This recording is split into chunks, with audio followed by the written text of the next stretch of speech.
Good morning 11th class. Today we will continue our chapter Theory of Supply with a very important question, Law of Supply. देखो बेटे, when we are talking about a supply, then we have to think like a manufacturer, like a producer. अब law of supply क्या कहता है? Other things remaining constant.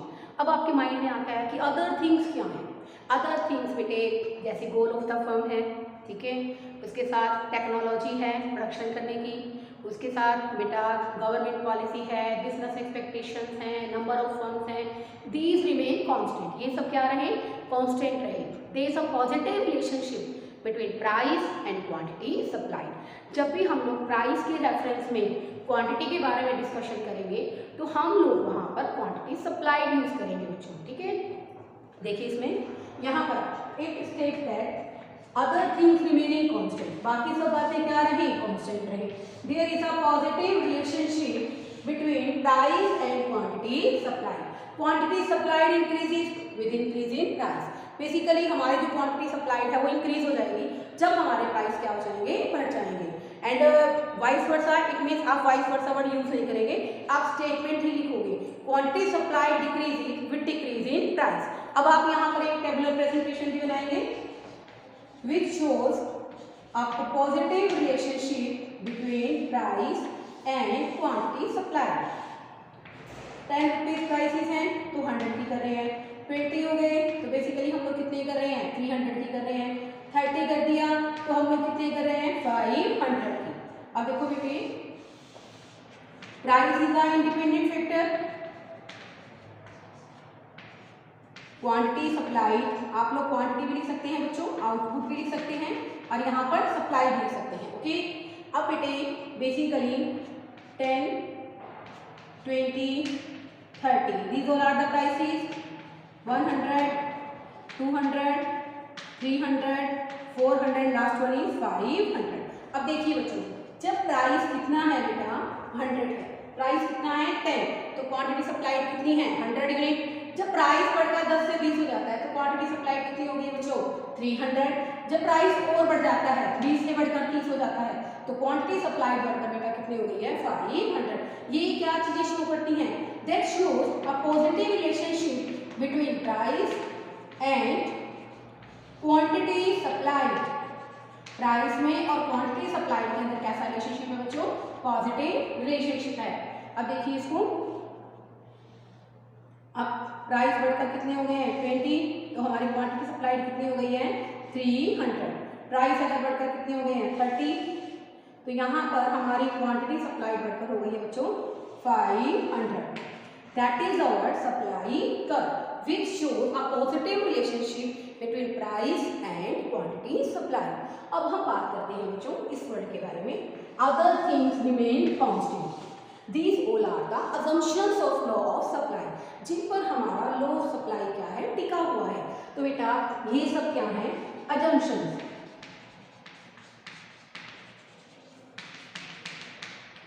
First, there is no change in price of related goods। Related goods के price में किसी भी तरह से कोई चेंज नहीं आना चाहिए। Second, there is no change in goal of the firm. Firm का जो ऑब्जेक्टिव है वो भी चेंज नहीं होना चाहिए। There is no change in number of firms, number of firms in industry. इसके अलावा हमें 4th पॉइंट दे रखा है, basically there is no change in technique of production. There is no change in technique of production, यानी कि जो हमारी टेक्निक ऑफ प्रोडक्शन है वो क्या रहनी चाहिए? सेम रहनी चाहिए। उसके अलावा बेटे आपने बहुत सारे पॉइंट्स वहाँ पढ़े थे, सिर्फ प्राइस में चेंज आना चाहिए, बाकी सारे जो आपने बेटा प्रीवियस वीडियो के अंदर डिटरमिनेट्स पढ़े हैं बेटा, बाकी सब क्या रहने चाहिए? सेम रहने चाहिए। इसमें आप एक पॉइंट और भी लिख सकते हो बच्चों, there is no change in government policies. Government policy कौन सी होती है बच्चों? बेसिकली जो टैक्स और सब्सिडी से रिलेटेड हमारी गवर्नमेंट की जो गवर्नमेंट पॉलिसी है बच्चों, उसमें कोई किसी भी तरह का परिवर्तन नहीं आना चाहिए। वो क्या रहनी चाहिए? एज सच रहनी चाहिए। तो बेटा ये सब क्या है? Assumptions of law of supply. दोबारा से देखिए बेटे, रिलेटेड गुड्स के प्राइस में कोई चेंज नहीं आना चाहिए। हमारा बेसिकली जो फर्म है उसके ऑब्जेक्टिव के अंदर कोई चेंज नहीं आना चाहिए। And number of firms in industry, यानी कि उद्योगों के अंदर फर्मों की संख्या भी एज इट इज रहनी चाहिए, उसमें भी कोई चेंज नहीं आना चाहिए। नेक्स्ट है बच्चों, there is no change in technique of production, यानी कि जो हम वस्तु बनाते हैं, जिसके लिए हम लोग जो टेक्निक यूज करते हैं, वो टेक्निक में कोई इंप्रूवमेंट नहीं आना चाहिए। And last one, there is no change in government policy. Government policy भी एज इट इज रहनी चाहिए। There will be no change in the government policy. आप बेटे और भी बहुत सारे पॉइंट लिख सकते हैं जो आपने डिटर्मिनेंट्स ऑफ सप्लाई में रीड किए हैं। ओके, अब हम बात करते हैं इसके बारे में, इसके एक्सेप्शंस। देखो बेटे, एक्सेप्शंस क्या है? फर्स्ट वन है बेटे यहाँ पर perishable goods, it does not apply. मैं थोड़ा ऊपर लिखती हूँ ताकि आप सबको अच्छे ढंग से समझ में भी आए और दिखाई भी दे। तो बेटे यहाँ पर हम बात करेंगे एक्सेप्शंस के बारे में। एक्सेप्शंस क्या हैं?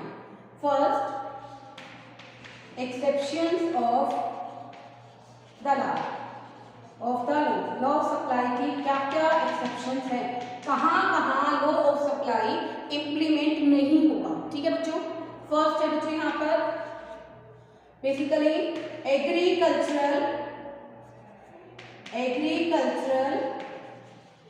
आउटपुट या एग्रीकल्चर प्रोडक्शन। सेकेंड है स्टूडेंट पेरिशेबल गुड्स। थर्ड है बच्चों यहाँ पर हमारा point basically agriculture output, perishable goods. और थर्ड है बेटे यहाँ पर goods of social distinction, goods of social distinction. अब देखो बेटे, agricultural output which is governed by the natural factor.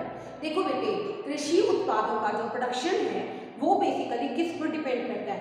Nature पे डिपेंड करता है। ओके, अब मान लो बेटे मार्केट के अंदर टीक वुड की डिमांड, टीक वुड से बने हुए, टीक की जो लकड़ी होती है उससे बने फर्नीचर की डिमांड एकदम से बढ़ जाती है मार्केट में। ठीक है बच्चों, एकदम से बेटा जब मार्केट के अंदर टीक वुड की डिमांड बढ़ जाएगी, ओके, तो क्या supplier at a point of time पर प्रोडक्शन को इंक्रीज कर पाएगा, फर्नीचर बनाकर दे पाएगा, जब पीछे से वुड की सप्लाई नहीं होगी? क्योंकि बेटे आज के दिन अगर हम एक पौधा लगाते हैं बेटे, उसको पेड़ बनने में भी क्या लगता है? बहुत समय लगता है। ठीक है बेटा, तो इस पॉइंट ऑफ व्यू से अगर हम बात करते हैं तो बेसिकली क्या होगा कि हम जो प्रोडक्शन कर रहे हैं, ठीक है ना, वो किस पर डिपेंड कर रहा है? नेचर पर डिपेंड कर रहा है। तो बेटा हमारा लॉ ऑफ सप्लाई क्या कहता है? When there is rise in prices we can increase the quantity supply. अब बेटा टीक वुड का जो फर्नीचर है उस पर बेसिकली उसकी जो डिमांड के कारण उसके प्राइसेस बढ़ रहे हैं, क्योंकि पीछे से नेचुरल फैक्टर के कारण हम बेसिकली टीक वुड का प्रोडक्शन नहीं कर पा रहे। आज के दिन अगर हम लोग प्लांटेशन करते हैं, it takes a more time, more than 20 years. उसको बेटा पेड़ बनने में और उसका यूज करने में हमें कम से कम 20 साल, यूजेबल होने में हमें 20 साल लग जाएंगे।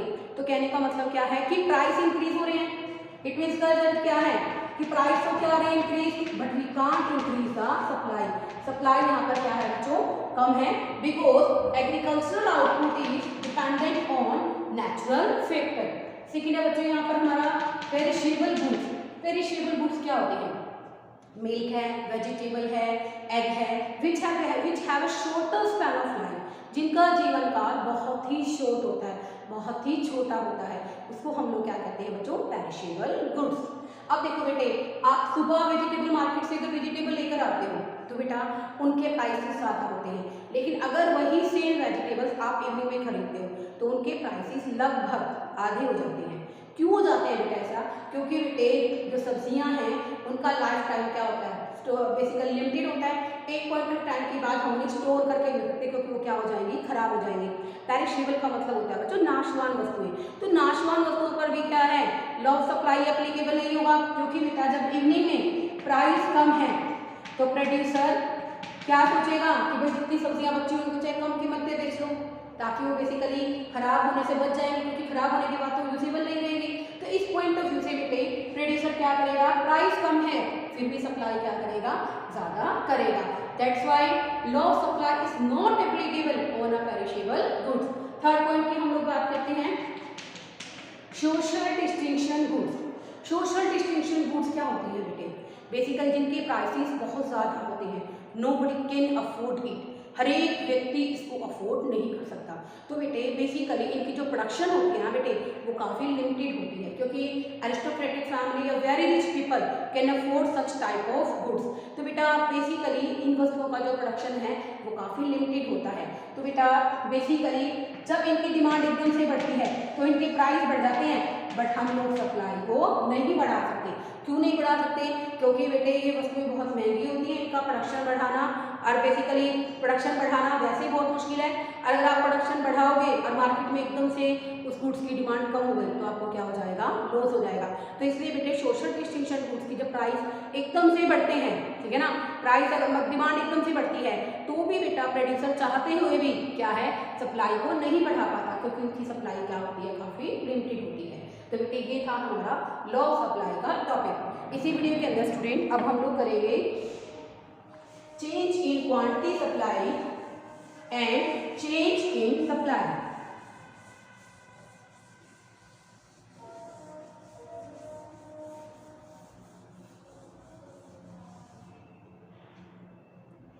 देखिए स्टूडेंट यहां पर चेंज इन क्वांटिटी सप्लाई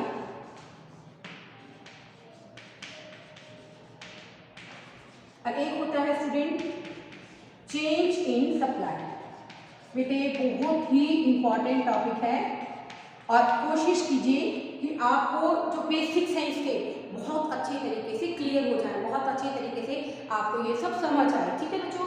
तो चेंज इन क्वांटिटी सप्लाई में क्या आता है बच्चों, extension of supply,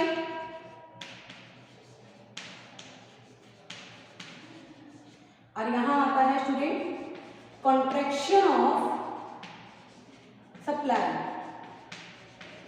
extension and contraction these are due to price. किसके कारण होते हैं बच्चों, ड्यू टू प्राइस। आप यहां पर एक चीज लिख सकते हैं, अदर फैक्टर्स, जो अदर बेसिकली फैक्टर्स हैं रिमेन कांस्टेंट। जो अदर फैक्टर्स हैं वो सब क्या रहते हैं, कांस्टेंट रहते हैं, ठीक है बच्चों। तो बेसिकली जो हमारा एक्सटेंशन है, extension of supply and contraction of supply किसके कारण होता है बच्चों, due to price, okay, when other factors remain the constant. यहां पर चेंज इन सप्लाई क्या है बच्चों, यहां आएगा बच्चों इंक्रीज इन सप्लाई,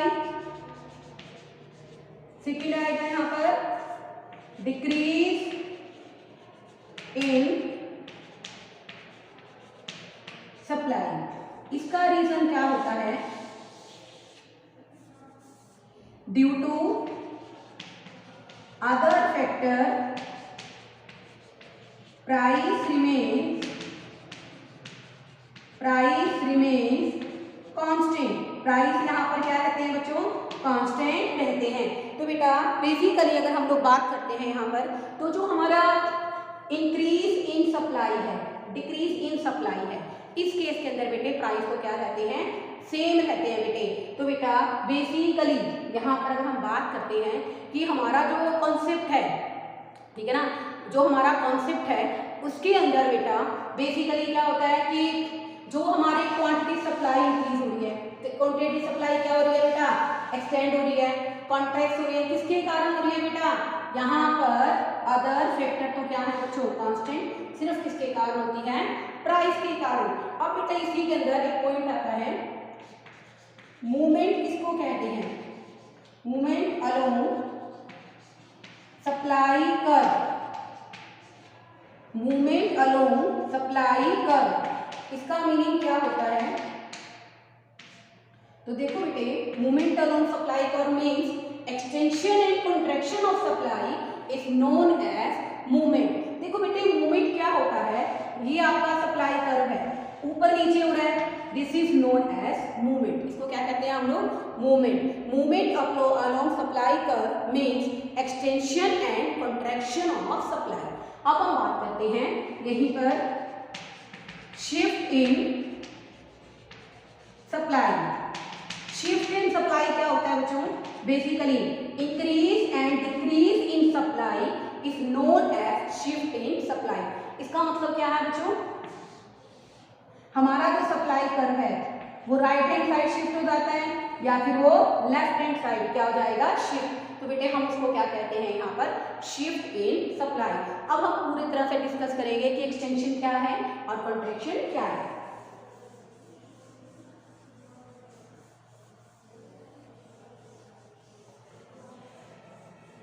बेटे ये जो क्वेश्चन है ना, ये काफी अच्छा क्वेश्चन है और सबसे बड़ी बात पता क्या है बेटे? इस क्वेश्चन के अंदर आपको कई सारे ऐसे बेसिक्स हैं जो आपके लिए जरूरी है और आपको समझ में भी आने चाहिए। जैसे देखो इसमें फर्स्ट है बच्चों एक्सटेंशन ऑफ सप्लाई, यानी कि सप्लाई का विस्तार। एक्सटेंड होता है किसी भी चीज का बढ़ना, ठीक है। लेकिन आप ध्यान रखना बेटे, हम लोग यहाँ पर किसी भी पोजीशन में इंक्रीज वर्ड का यूज नहीं करेंगे, ओके। अब देखो बेटा, price of x commodity, quantity supply of x commodity. किसी भी वस्तु की कीमत 10 रुपए है, हम लोग कितने यूनिट्स की सप्लाई कर रहे हैं? ऐसे प्रोड्यूसर 100 की। प्राइस बढ़ गए तो हमने सप्लाई भी क्या कर दी बच्चों? बढ़ा दी। मैं इसका डायग्राम बनाऊंगी पहले ताकि आपको क्लैरिटी आए। This one is price, this one is quantity, okay. यहाँ पर 10 है प्राइस, यहाँ पर कितने हैं बच्चों? 20, there is 100, 200 and last one is 300। अब देखो बेटे, यहाँ पर बेसिकली 10 रुपए कीमत पर कितनी सप्लाई कर रहा है प्रोड्यूसर? 100 की। कीमत बढ़कर कितनी हो गई? 20। अब वो कितने की कर रहा है? 200 की, ओके। तो बेटा बेसिकली यहाँ पर प्राइस के बढ़ने से सप्लाई क्या हो गई? एक्सपेंड। प्राइस के बढ़ने से सप्लाई क्या होगी बच्चों? Expand. This is known as extension of supply because in extension of supply other things remain constant. It is only and only due to price. We all know that there is a positive relationship between price and quantity supply. Okay. अब हम बात करते हैं contraction of supply. Contraction of supply क्या है बच्चों? अगर यहाँ पर बच्चों प्राइस क्या हो जाएंगे? पहले 20 है तो 200 की डिमांड कर रहे हैं। अगर प्राइस कम हुए तो साथ के साथ बेटे प्रोड्यूसर ने क्या किया? अपना बेसिकली जो सप्लाई है वो भी क्या कर दिया? कम कर दिया। प्राइस, क्वांटिटी, ओके, 10 रुपीज, और ये आ गया बच्चे यहाँ पे 20, 100 एंड 200। अब देखो बेटे, पहले कितने की सप्लाई कर रहा था? 200 यूनिट की सप्लाई कर रहा था 20 रुपये प्राइस पे। अब 10 रुपये प्राइस पर कितने यूनिट की करेगा वो? 100 की करेगा। तो बेटे बेसिकली ये क्या शो करेगा? प्राइस अगर कम हो गया है तो क्वांटिटी सप्लाई भी क्या हो गई? बेटे प्राइस अगर कॉन्ट्रैक्ट प्राइस के कम होने से बेसिकली क्या हुआ कि जब प्राइस कम हो गया है तो वहां पर क्वांटिटी सप्लाई भी क्या हो गया बच्चों? कम हो गया। This is known as contraction of supply. अब हम बात करते हैं यहाँ पर शिफ्ट के अंदर फर्स्ट पॉइंट था स्टूडेंट हमारा increase in supply. Increase in supply किस कारण से होती है बच्चों? इंक्रीज इन सप्लाई का रीजन है बेटे, यहाँ पर प्राइस रिमेन कांस्टेंट। प्राइस तो यहाँ पर क्या है बच्चों? कांस्टेंट है। ड्यू टू अदर फैक्टर क्या हो जाता है? जैसे इसमें मैं आपको शेड्यूल बना के बताती हूँ। प्राइस यहाँ पर क्या रहेगा? सेम रहेगा। क्वांटिटी जो सप्लाई है बेटा एक्स की वो बढ़कर 100 से कितनी हो गई है? 200 हो गई है। तो देखो बेटे, this is known as price, this is quantity supply तो बेटा प्राइस 10 है, यहाँ पर प्राइस तो एज इट इज है, ओके। प्राइस पहले 10 है, तो हम लोग कितने की सप्लाई कर रहे हैं, यहाँ पर 100 यूनिट की, ओके। अब 100 यूनिट की हम लोग क्या कर रहे हैं बच्चों, एक सेकेंड,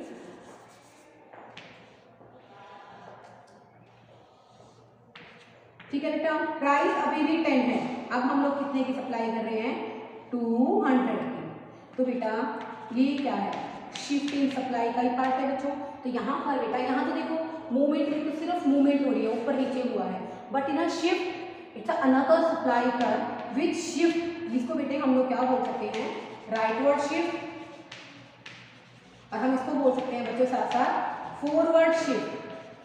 क्या बोलेगा इसको, फॉरवर्ड शिफ्ट। उसके बाद सेकेंड पॉइंट आता है स्टूडेंट हमारा, decrease in supply. Decrease in supply में क्या है बच्चों, when price remain the same, price यहाँ पर बेटे पहले भी 10 है, अभी भी 10 है, जो क्वांटिटी सप्लाइड है वो बेसिकली हमारी पहले कितनी थी, 200 थी, अब कम होकर कितनी हो गई है बच्चों, यहाँ पर 100 हो गई है। तो यहाँ पर बेटे जब आप इसको ड्रॉ करोगे, this one is our price, this one is our quantity supply, okay. Price यहाँ 10 है, this is 100 unit, this is 200 unit. अब 10 रुपये प्राइस पर पहले हम लोग कितने की सप्लाई कर रहे हैं, यहाँ पर 200 यूनिट्स की, this is our initial supply का। अब हम कितने की कर रहे हैं, 100 की। तो बेटा ये हमारा कौन सा बन गया, अनदर सप्लाई कर। इसी को बेटे हम लोग क्या बोलेंगे, बैकवर्ड शिफ्ट, बैकवर्ड। और इसी को भी बच्चों हम लोग क्या बोलते हैं, लेफ्टवर्ड। क्या बोलते हैं, लेफ्टवर्ड। अब ध्यान से सुनिए जो मेरा क्वेश्चन है यहाँ पर, देखो बेटे बेसिकली आपको क्वेश्चन कुछ भी आ सकता है, what is the basic difference between movement of supply and basically shift in supply. Question ये भी बन सकता है इसमें से कि increase this one, increase in supply और एक्सटेंशन ऑफ सप्लाई में क्या डिफरेंस है। तो बेटे आपको पता होना चाहिए कि increase in supply is the part of shift in supply curve, और जबकि ये किसका पार्ट है, मूवमेंट का। एक डिफरेंस और क्रिएट होता है, कॉन्ट्रैक्शन और डिक्रीज में क्या डिफरेंस है। अब बेटे इसमें से एक इंपॉर्टेंट क्वेश्चन बनता है इस कॉन्सेप्ट में से, वो इंपॉर्टेंट क्वेश्चन क्या है, explain any 3 reason why supply curve shift rightward, shift forward, क्यों कर जाता है शिफ्ट राइटवर्ड और शिफ्ट फॉरवर्ड। तो बेटा आप इसमें कुछ भी लिख सकते हैं, there are so many reason. First reason आप क्या लिख सकते हो, फर्म के गोल में चेंज आ गया, टेक्नोलॉजी में चेंज आने पर हमारी वस्तु क्या हो गई, पहले से कॉस्ट कम हो गई तो सप्लाई बढ़ गई।